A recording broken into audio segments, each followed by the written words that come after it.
26 September নিয়ে কেন এত মাতামাতি? 26 সেপ্টেম্বর নিয়ে সোশ্যাল মিডিয়ায় উত্তেজনা ভরপুর। একজন এক কথা বলছেন, কেউ মজা করছেন, কেউ রোস্টিং পোস্ট দিচ্ছে, আবার কেউ মিমসও বানাচ্ছে, আবার কেউ আসলে কি হবে তা জানতেই পোস্ট করছে। অনেকে গুগলেও সার্চ করছেন 26 সেপ্টেম্বর কি হবে তা লিখে। এত আলোচনা এই 26 সেপ্টেম্বর নিয়ে আসলে কি এমন ঘটবে যাতে মানুষ ধনী হয়ে যাবে? যাতে জানা যাচ্ছে টেলিগ্রামে একটি অ্যাপস আসলে এই আলোচনার নেপথ্যে টেলিগ্রাম ভিত্তিক একটি গেমিং বট নিয়ে আলোচনা হচ্ছে। গেমিং বটটির নাম হ্যামস্টার কমব্যাট, যেখানে বিভিন্ন টাস্ক ও লেভেল পূরণ করে ট্যাপ করে গেম কারেন্সি অর্জন করা যায়।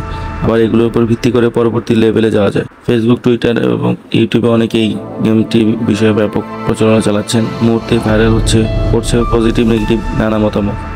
তারা দাবি করছেন 26 তারিখে এই গেমটির কয়েনগুলো ক্রিপ্টোকারেন্সিতে রূপান্তর করা যাবে বলে গেমসটির নির্মাতারা জানিয়েছেন, তবে তার সত্যতা জানা যায়নি।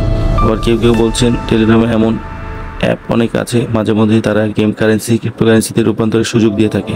তবে টিকটকের রিলস ভিডিওর কারণে হ্যামস্টার কমব্যাট গেমসটি বেশি পরিচিত পেয়েছে। ইতিমধ্যে 300 মিলিয়ন ফলোয়ারও হয়েছে হ্যামস্টার কমব্যাট গেমসটি।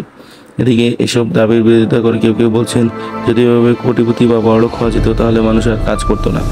তাদের প্রশ্ন, হ্যামস্টারের 300 মিলিয়ন ফলোয়ারকে যদি $2 করেও দেওয়া হয় তাহলে যে বিপুল অর্থ দিতে হবে সেটা কি আদৌ তারা দিতে পারবে? তবে হ্যামস্টার কমব্যাটের ফলোয়াররা মনে করেন তা সত্যিই ক্রিপ্টোকারেন্সিতে পেতে যাচ্ছে 26 সেপ্টেম্বর।